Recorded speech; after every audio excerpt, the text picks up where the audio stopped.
Good evening. I would like to call this meeting to order.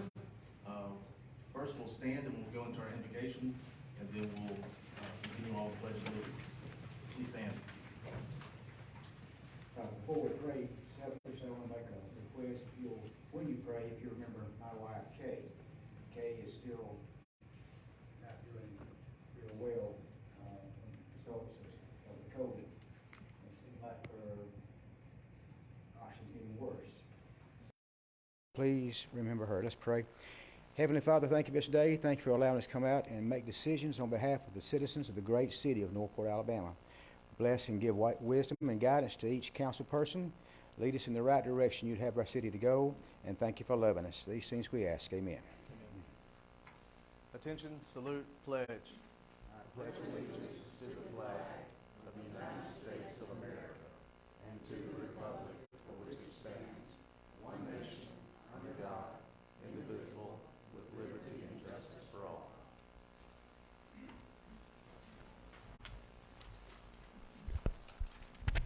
Well, call roll, please. Councilwoman Bobo, I do want to add that Councilwoman Bobo had messaged me earlier and said she cannot be here tonight. She is administering the oath of office for Girl State, and everybody that knows what Girl State is, that's a high honor, and it's for the children. She really wanted to be here, but had a conflicting schedule, so she definitely wanted to participate in that and show her leadership with the local youth. So I do commend her for that. Councilman Washington, Here. Pro Tem Hinton, Here. Councilwoman Dykes, Here. President Hogg. Here. Item 4 on the agenda is presentations. First, we have June Business of the Month, and that will be handled by Mayor Herndon and Councilman Washington. And then the second part will be a feasibility study for the municipality of Northport to form a city school system. So Mayor Herndon, the floor is yours. Thank you, Mr. President. As we all know, every month we try to recognize an existing business in the city of Northport, Alabama. While always encouraging new businesses to come into our city, we want to recognize the ones that have been here, stayed the course, and have helped make our city what it is. And it's my honor, and on behalf of Councilman Washington, it's his month to choose a business, we have Mr. Ballard, if you'll come on up. And come on up too, I'm sorry. Y'all come right here. We're gonna get in here so people can take pictures and all kind of good stuff. All right. Thank y'all for being here. Yes, sir. Well, whereas Quality Millwork Company is located at 1901 14th Avenue, Northport, Alabama, and was founded over 25 years ago in Northport, Alabama, and whereas Quality Millwork Company was founded and is operated by David Ballard, and whereas Quality Millwork Company specializes in handcrafted custom cabinetry and brings beauty and unique design to any space. Now, therefore, I, Bobby Herndon, by the authority vested in me as mayor of the great city of Northport, Alabama, do hereby proclaim Quality Millwork Company to be June Business of the Month 2021 in the great city of Northport, and express our appreciation for their continued contributions to the quality of life and well-being of our citizens. We really appreciate you guys being here. Thank you so much.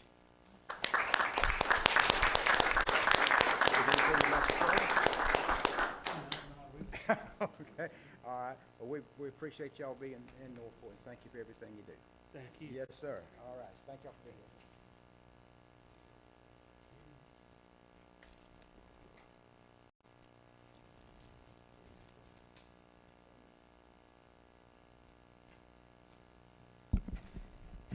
At this time, I'm going to call Dr. John Myrick up to make a brief presentation. 8 years ago, Dr. Myrick performed a feasibility study of Northport City School System and did an outstanding job. We have our committee relations committee. We have some of our members here that have met with Dr. Myrick, have listened to some of the report. We have Heather Deal and Crystal Buck, Councilman Washington, Councilwoman Dykes, and myself were 5 members of that 7-person committee. But Dr. Myrick has got awesome credentials. He helped form the Saraland School System, which is doing awesome. Then he moved and helped start the Alabaster City School System, which is doing very awesome. And just we called on him because of his expertise. But Dr. Myrick, I will turn it over to you.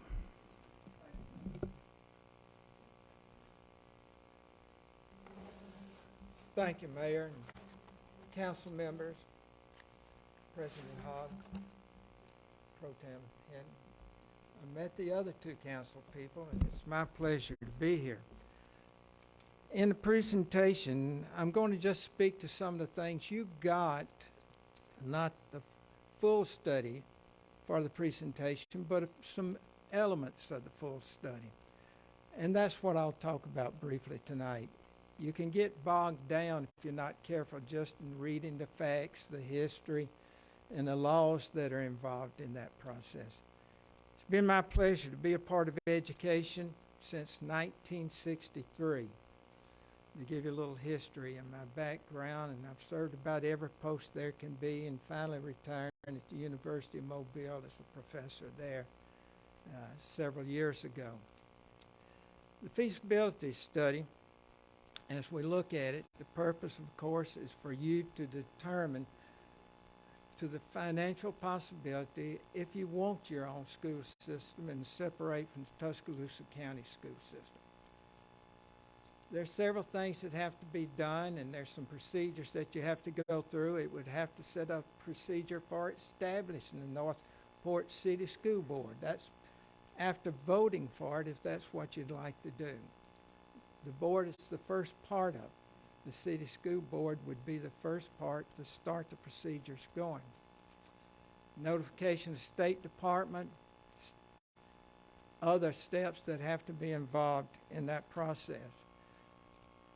I'm going to present to you some brief excerpts from what we have as board members, and I'm a current board member of the Alabaster School System, following here. And I want you to look at it and think about what a board has to be involved in and some of its main purpose. These are not my thoughts, but thoughts of presenters that have presented over the years to the Alabama Association of School Boards. Peter Drucker, which was one of the gurus, as it mentioned here, in leadership, when I took leadership studies in University of Southern Mississippi, this is one of the people that we had to write about. And he talks about what happens every 50 years here. Things changes in society. To talk about it briefly, my grandfather lived in a world, and he was born into the world where there were no cars. Roads began. Cars came about in the 30s, went through the Depression. My parents were born during this time. Here it says there's a new world, Drucker says, every 50 years, and he talks about it, about one generation trying to imagine what the other generation went through. He lived to be 97 years old. He saw computers come in his world, jet planes, airplanes come into this world. My father went through the period we talk about, the great period of World War II, in which I was born at that time. And I can talk about several things, but just imagine what Peter Drucker meant by this, that it changes. Now, we are in a world right now of these little phones that has more power than when I started teaching than the mainframes that we had at the different school systems. It's amazing to me how things have changed. Some of you are quite involved in social media.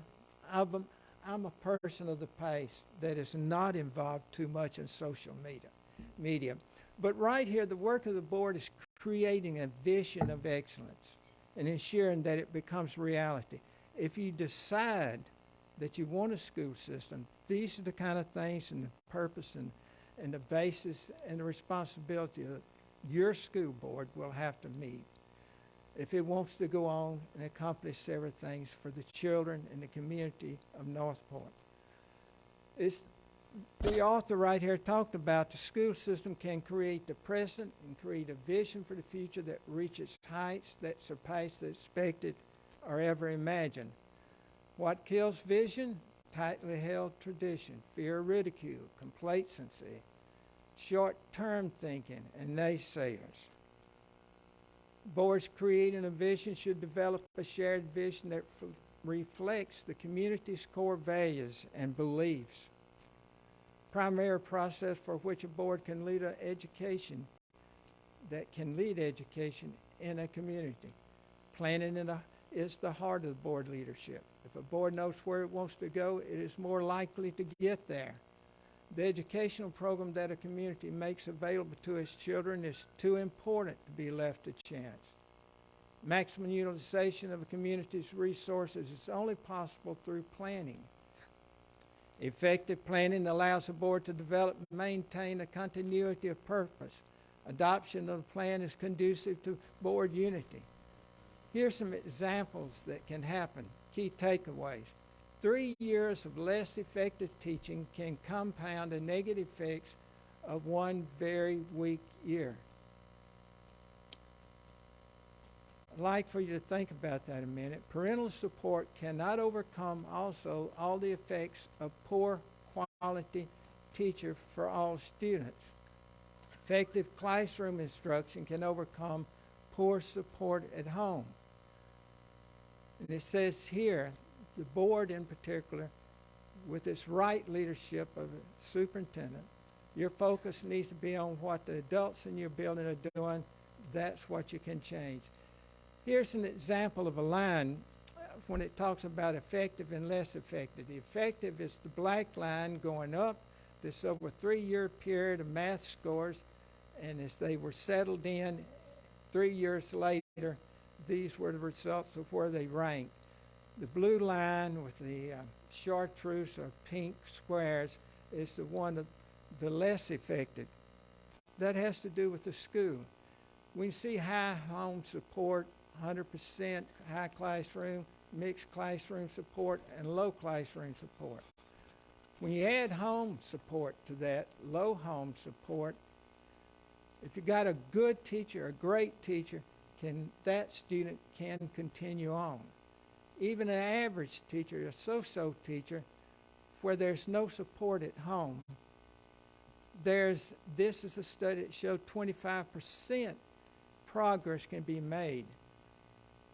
But if it's a low classroom support, a teacher that's not happy, is worn out, and low home support, you get no progress in this study. To me, that's important to understand within your community. Time of your life, this is something else that I looked at and I was really reminded about at the meeting that we had for school board members. Virtually every adult can remember a time when someone in their life set an expectation that made a difference for them. A person who said, I believe in you, you can do it.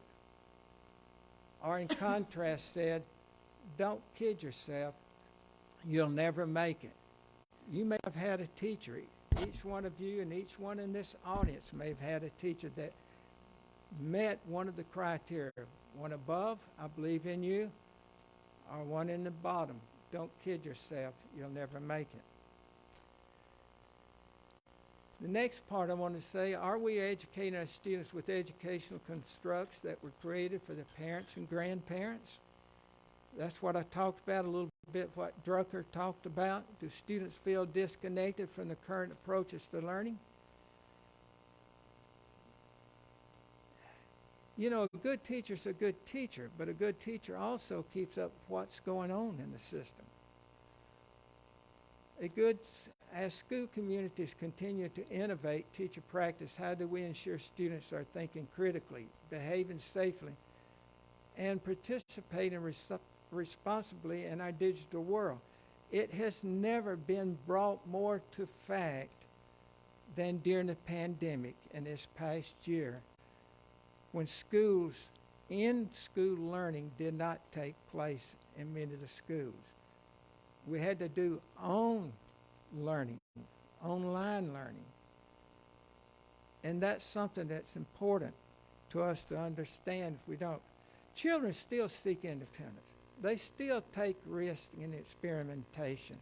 That's the natural way of growth. And they like to be validated by their peers, you know. They want to be not bullied, but be a part of it. They have more access than ever at home and school to technology, things that are promised to them, the potential for learning, communicating, and sharing. But it doesn't easily happen outside of school, as we found out. There are few that can do that. They have a digital resume, too, they have to be careful about. There will be other areas included in this study that you have that will be critical for financial sections that you must look at seriously and see if this is something and how do we want to use these finances. It should be understood that finances are based on revenue sources that have no absolutes. What do I mean by that? What do I mean? But based on government, professional history, and predictions. The author, myself, and many economists, and I don't mean to promote myself that I was a great economist. That's not what I'm talking about. But all of us can understand that during the 2008 recession and its slow recovery that we had, or the current COVID-19 virus that we're still going through to a certain extent, no one could have predicted this. I don't think any of us could have. And the two major revenues that affect school systems are sales and ad valorem taxes, although there are three, as I mentioned here, income being the other one. Sales tax does have a little wider swing to it than does ad valorem taxes. And just like the city has to, in making its budget, so does the school system have to make its budget relative to that. This area I regret, but I wanted to put it in there. It's some states. You have it in your study, the council does. And I will try to look at some of this and give you some situations. Example, this is how the money comes to the ETF, or Educational Trust Fund, which is given to the state legislature, and they vote on it, and this is how we come to the money that's given to the various school systems throughout the state in amounts. If you were looking at it, about a fourth of the way down talks about how many units do we have in that process. And you look on further down, and it will talk about, let me give an example of how many teachers compared, and I'll give you Tuscaloosa County's teachers. In a state total, there are over 47,000 teachers. In Tuscaloosa County, which includes Northport at this time, there are over 1,000, matter of fact, almost 1,200 teachers that the state allocated to Tuscaloosa County. In the next section that we see, these are individual schools that it shows how many teacher units that they have, including principals, etc., and the amount of money that goes to them. It's hard to see this and go through it for everyone to see, but I hope you will look at your study and take a moment to look at it and see how it works. Every one of these you can look at and see which school is supposed to have how many teacher units, how many principals, assistant principals, counselors, etc. And this goes through all the schools that happens to be currently in Northport. Now, teachers represent the total number of state funding teacher units calculated at each school in your system. The number of teaching units is determined by ADM. ADM is the average daily membership that's in the school.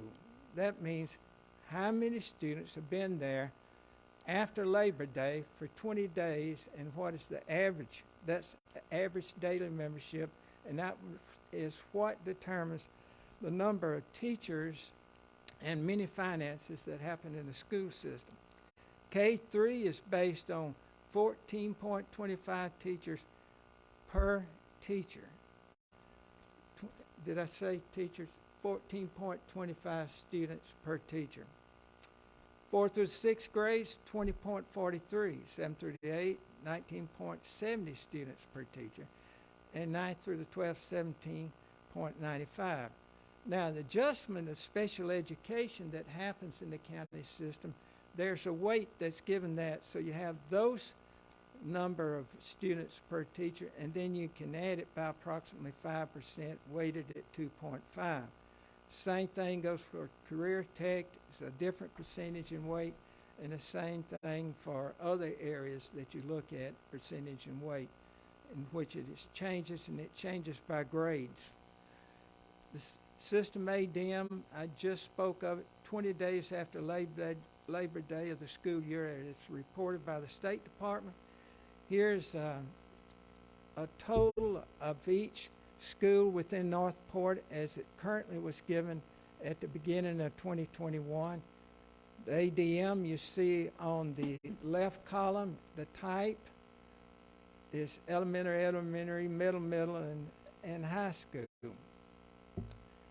The teacher units, principal units, assistant principal units, counselor, library, media units, additional units that may be given, career tech director, career tech counselor, etc., and total units.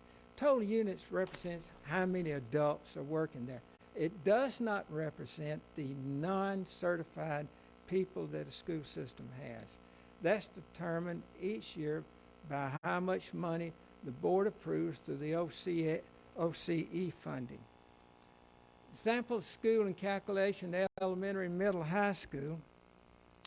I did this on my little calculator at the house, and you'll find that it's very close to what the state sent. In some instances, it was a little couple hundred off, but it's basically by the rounding, like 0.20 or 0.30, something like that. In some instances, it was only 0.200. Example here, you're seeing this, where I have the first K1, 2, 3 grades. I multiplied that by the formula that I mentioned to you earlier. Then I multiplied the 4th and 5th grades by the formula that I mentioned earlier. This is sample, I think, was Flatwoods Elementary.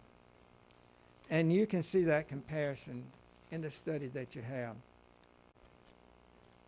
This is true of Eccles Middle School, which was very close, the number of teacher units and how it's arranged by the state, how many you have in there, and if they're current.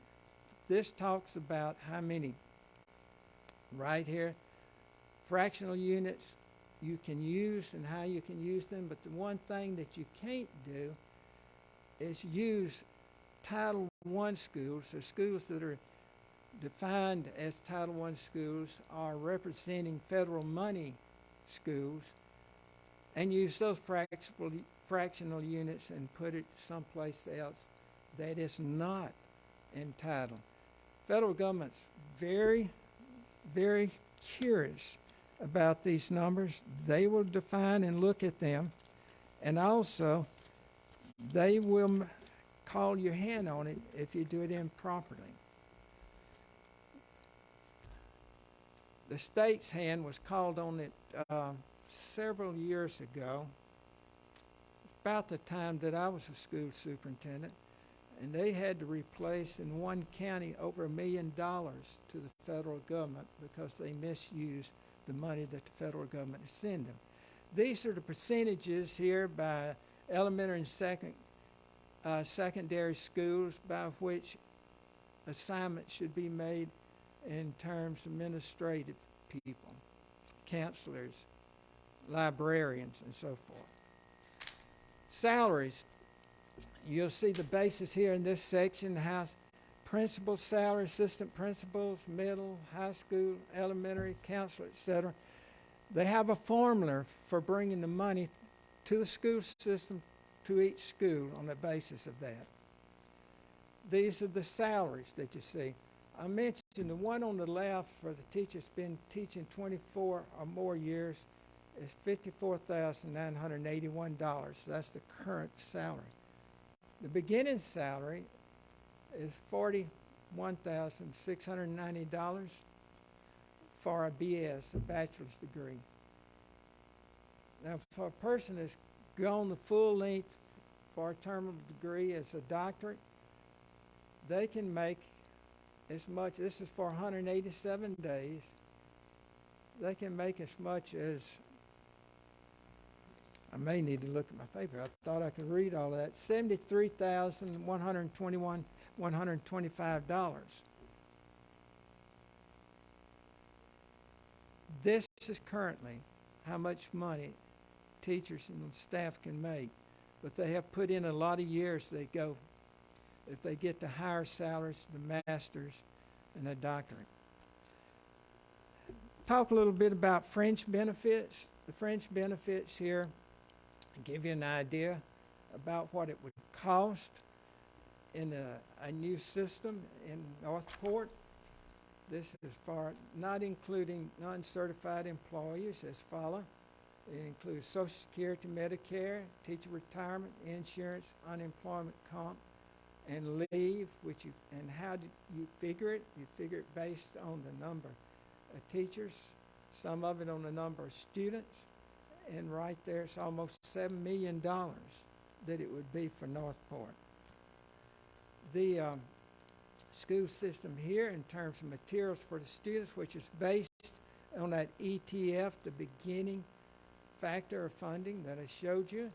Student materials based on 361.99 teachers there, technology, library enhancement, and professional development, and textbooks based on the number of students. Currently you have 5,645 students, at least according to that which was assigned to Northport.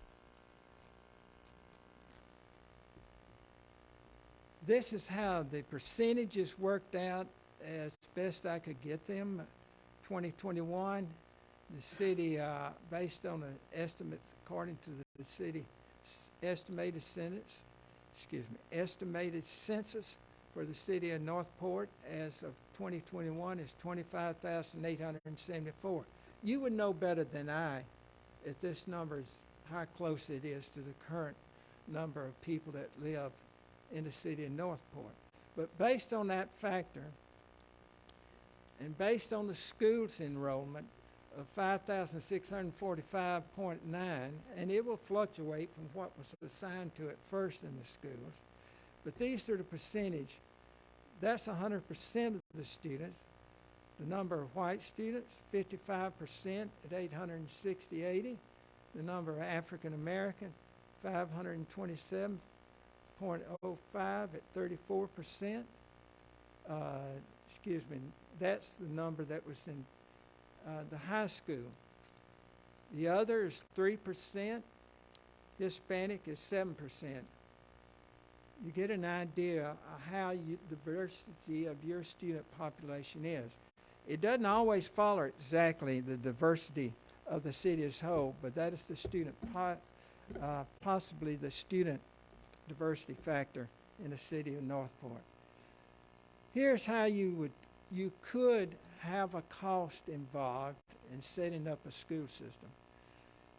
Based on these factors, legal resource attorneys, 20 hours per month plus 80 hours for separation based on $275 per hour. That comes up to about $88,000. Consultant, interim superintendent, or superintendent, 6 months might come up to around $90,000. Chief financial officer, some of us think of that person maybe as, in the old days, as bookkeeper, but it certainly isn't now. They all have to be certified. $42,000 from there for 4 months, starting in April. Various consultants, finance, transportation, and our engineering firms looking at the schools to see what needs to be done to these schools when you take them over. About $27,000, purely an estimate from experience, central office, $102,000, et cetera, to about $449,500. Now, that was for the first few months before you actually become a legitimate school system, but it's part of the process to become a school system. In the next few months before the school system actually starts with students from July 1 to October 1, you can see the same process that we go through for $1,600,000+. Now, when we look at the startup needed, in my earlier study back about 8 years ago, I did not emphasize the factor that 1 month's reserve does not have to begin at the beginning. Usually the state superintendent will approve it.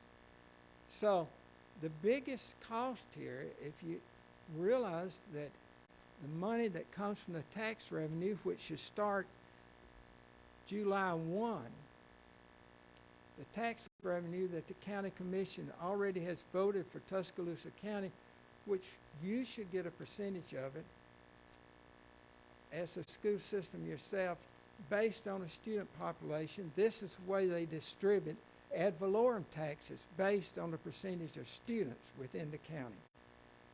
That would come up somewhere in the area of approximately $1 million plus in that period of time. You subtract that from approximate starting cost and you come up, well, what you really need to start, honestly, $600,000 to $800,000. I put $600,000 to start a school system. Again, it's important to remember all these are fluid numbers, but I think from my years of experience and especially being involved at the beginning of 2 school systems that have been successful, that it's somewhere in the right direction. This is the kind of revenue you would have as a school system for a year, based on 31%, which is the enrollment figure in relationship to the enrollment in Tuscaloosa County as a whole. When you do that, you come up with a total of $53 million, almost $54 million. There's certain things you have to realize.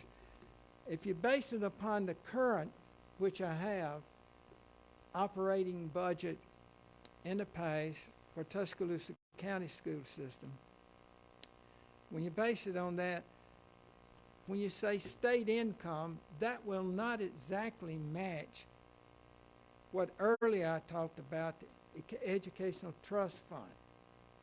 The difference is, it may be a difference of different programs that the state gives specifically to that particular school system. And that will be a little bit more. Federal money is almost like a pass-through money. You have to spend it just like the federal government says you can spend it. The other money that's raised by school systems is basically pass-through, like you have fundraising by different entities within a school that they spend themselves for different elements. The 3-cent sales tax that currently exists for Tuscaloosa County schools, which all of you pay, Northport, the whole county pays for, is currently, it's given at 55% of the money they collect off the 3-cent sales tax that the county collects is given to education. And I don't know anywhere where that has changed. This is different from the first time I made the presentation.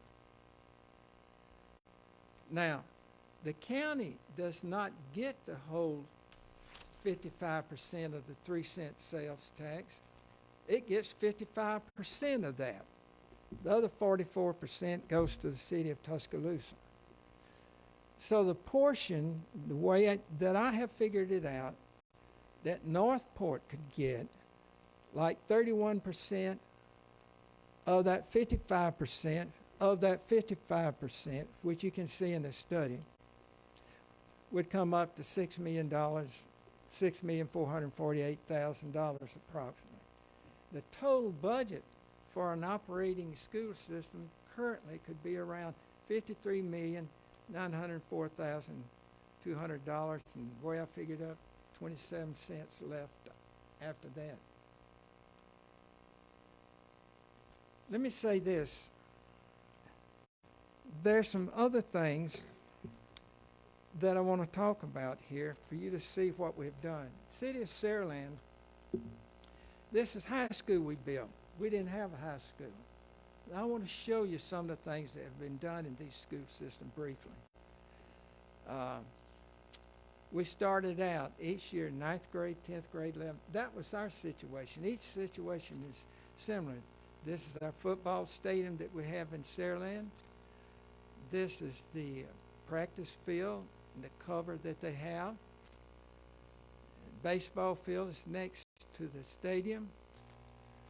Here's an auditorium that I was proud to be a part of, too, at that time. 750 capacity. Here's our high school in Alabaster. Here's the arena in Alabaster that we use. And when this happens to be girls' volleyball tournament in the basketball arena, and it has multi-use. Here's a basketball game during that time in the arena. Here's our practice field. Indoor, it's fully indoor and protected and heated and cool. 40-yard, full, and for 40 yards is a full practice field. Before a game, what our stadium in the back of our school looks like. This is another part of it off to the left, the athletic facilities, offices, etc. I wish Dr. Vicker could be here to talk about the miracle game that we won that day, or that night rather, in the state championship game this past year. This was at the University of Alabama. That's Mrs. Vickers with him. This is in our auditorium that we built as part of the high school. That's 1,007 seat capacity. That right there is our elementary children listening to the Alabama Symphony. They were at a concert performed by the Alabama Symphony. Middle school put on a concert there. Christmas, this is of course before the pandemic, in our auditorium.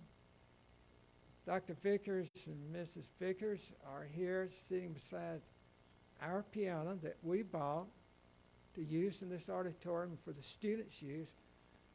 And we got a tremendous deal on that. I'll tell you that.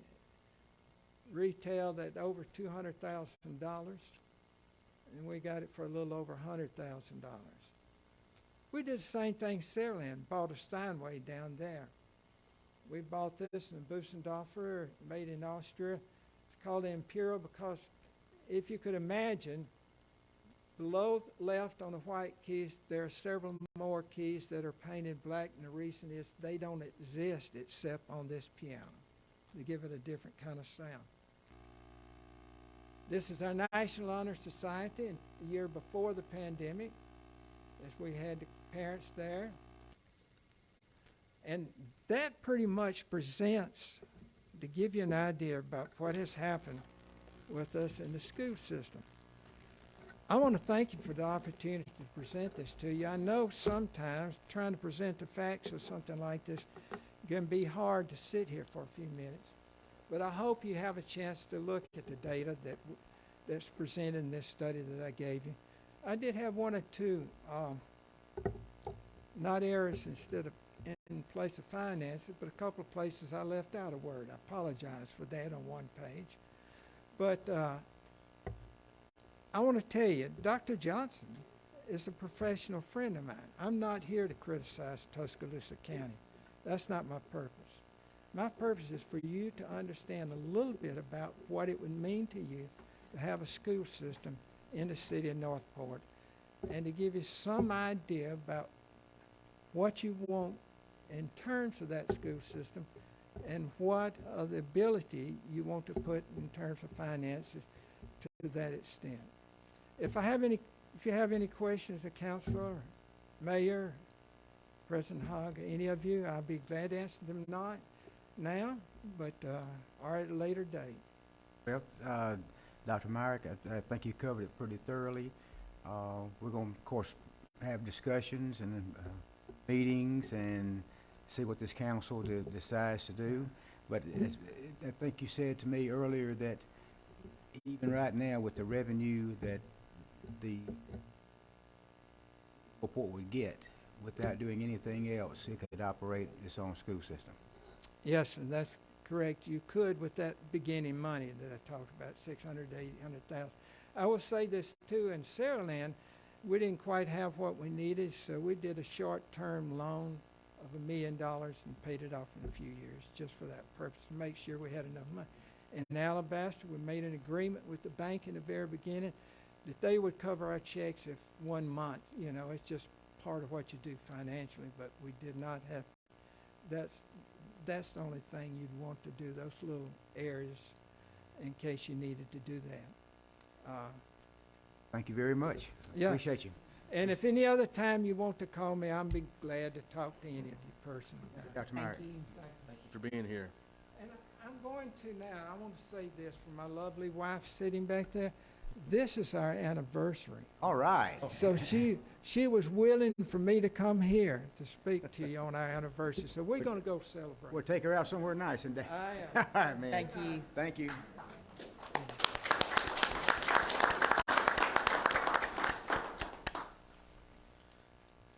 Dr. Myrick, that was a pleasure. Thank you so much for being here and presenting that. There's a lot of good information that you have presented that's also in the packet that we will be studying as well.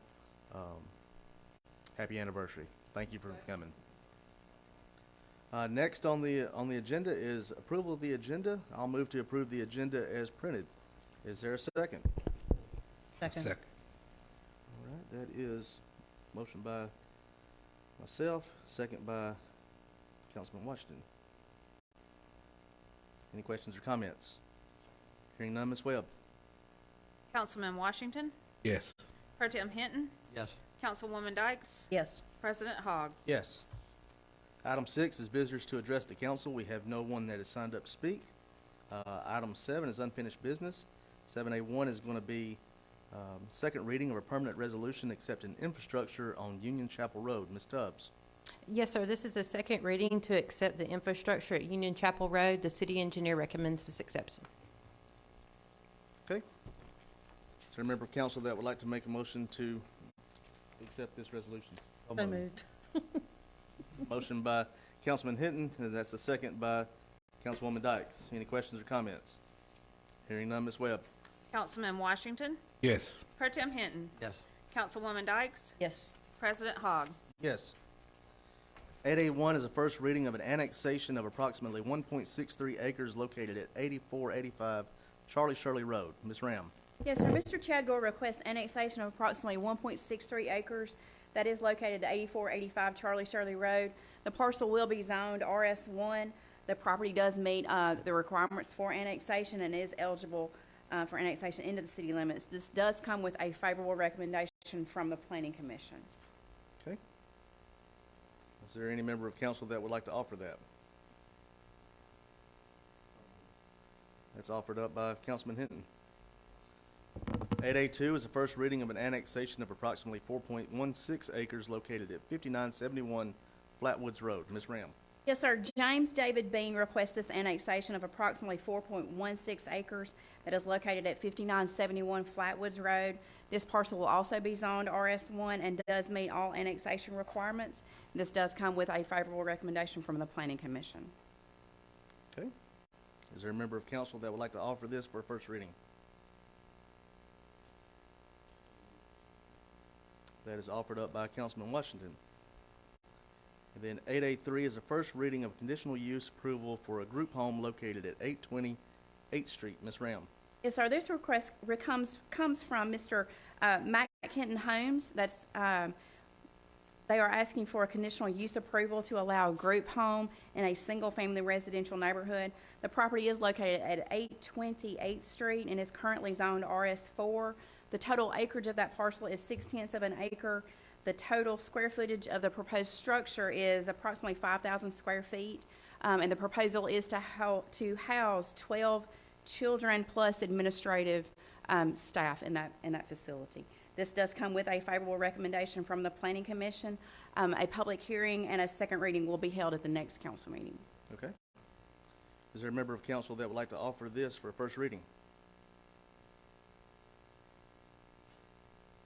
So moved. That's offered by Councilman Hinton. AB1 is a resolution authorizing the city administrator to execute a contract with ALDOT for maintenance of the public right-of-way. Ms. Starnes. Yes, Mr. President, this is a yearly maintenance agreement with ALDOT to maintain the right-of-ways on Highway 82, Highway 43, and Lurleen Wallace. Okay. This is where we pick up litter, mow the right-of-way 4 times a year. Is that correct? Well, more than 4 times a year, But that's what we're but that's correct, legally contract Sir. for, right? correct. All right, I'll make that motion. Is there a second? Second. That's a second by Councilman Washington. Any questions or comments? Hearing none, Ms. Webb. Councilman Washington, Yes. Pro Tem Hinton, Yes. Councilwoman Dykes, Yes. President Hogg. Yes. 8B2 is a resolution authorizing the city administrator to execute an agreement to accept funding for Northport's utility relocation along McFarland Boulevard. Ms. Tubbs. Yes, sir. This is a resolution requesting the city administrator to sign a funding agreement with ALDOT. This is to relocate our utilities that we have along their widening project from Rice Mine Road back to Watermelon Road. This will be, MPO will fund 80% and TCRIC will fund 20%. Okay. So that's physical impact of 0 to the city. Correct. Is there any member of council that would like to move to approve this resolution? That's a motion by Councilman Hinton. Is there a second? Second by Councilwoman Dykes. Any questions or comments? Hearing none, Ms. Webb. Councilman Washington, Yes. Pro Tem Hinton, Yes. Councilwoman Dykes. Yes. President Hogg. Yes. 8B3 is a resolution reappointing a member to the Civil Service Board. Ms. Webb. Yes, sir. This item comes with unanimous consent from our administrative committee and would reappoint Mr. Lance Johnson to a 6-year term upon his expiring term of July 31st, 2027. Okay.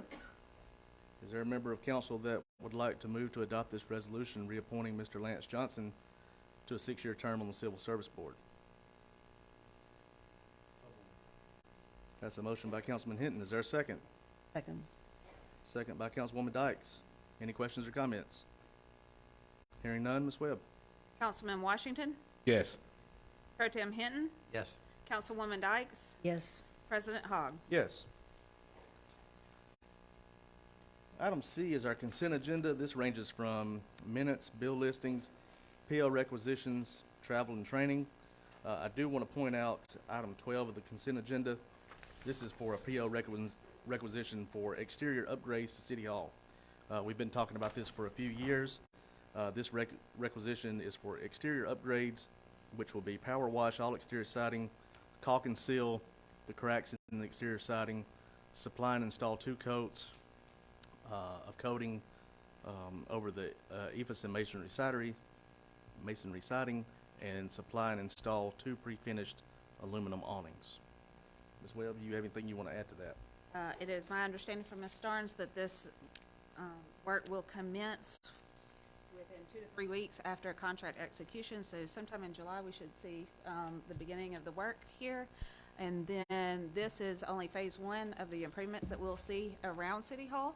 The second phase will be landscaping improvements, and the third will be resurfacing and restriping of our parking lot. It's very good news. I'll move to approve the consent agenda as printed. Is there a second? Second by Councilman Washington. Any questions or comments? Hearing none, Ms. Webb. Councilman Washington, Yes. Pro Tem Hinton. Yes. Councilwoman Dykes. Yes. President Hogg. Yes. Item 9 is reports of special committees of council. Is there a member of council that would like to discuss their respective committees?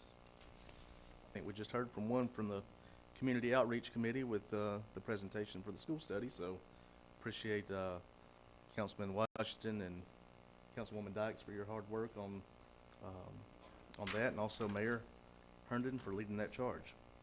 Anyone else? President, Yes.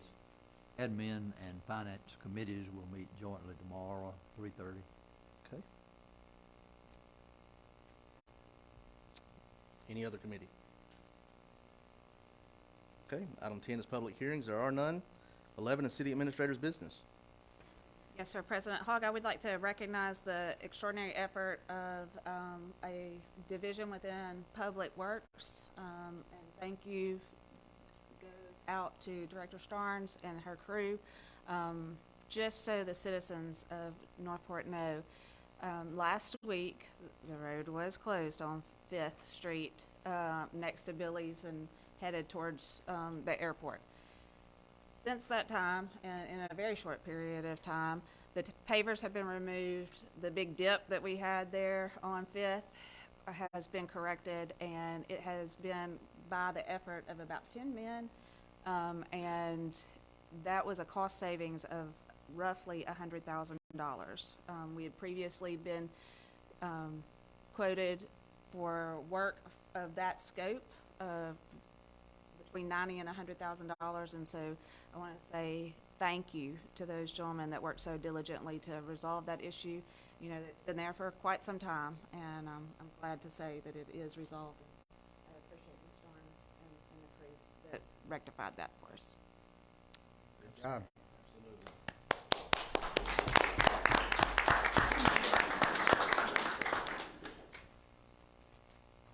Item 12 is departmental business. We have one item on the agenda tonight, and it looks like this is a ABC license for Rolf Inc. Is Chief here? Yes, sir. We have a application for ABC license from Rolf Meyer of Rolf Inc., 4550 Station Circle, and there were no issues with the application at all. Okay. Under this, ladies and gentlemen, we have to have a public hearing for this agenda item. So we will open the floor for a public hearing. Anyone can come and speak for or against this ABC license request. Then we will close the floor at that time after everyone has had a chance to speak, and the council will make their decision. So I will open the floor for a public hearing on this agenda item. Is there any member that would like to come speak for or against Rolf's Inc. ABC license? Seeing none, we'll close the floor for the public hearing. Is there a member of council that would like to move to approve the ABC license for Rolf Inc.? So moved. That's a motion by Councilwoman Dykes. Is there a second? Second. By Councilman Washington. Any questions or comments? Hearing none, Ms. Webb. Councilman Washington, Yes. Pro Tem Hinton, Yes. Councilwoman Dykes, Yes. and President Hogg. I have to abstain. It appears as though that still passes with a 3 affirmative vote total. Good luck, Rob. And everybody loves your sausage, so keep on doing what you're doing. All right, item 13 is mayor and council members' business. Mayor Herndon. Just want to thank everybody for coming out tonight. Public input and involvement is always wanted and appreciated, but that's about all I can think of right now. Appreciate you. And Councilwoman Bobo's not here tonight, so District 2, Councilman Washington. I don't have any. Okay. District 3, Pro Tem Hinton. None. All right. District 4, Councilwoman Dykes. Nothing tonight. And District 5, the only thing I'm going to say is if you're a softball fan, roll tide.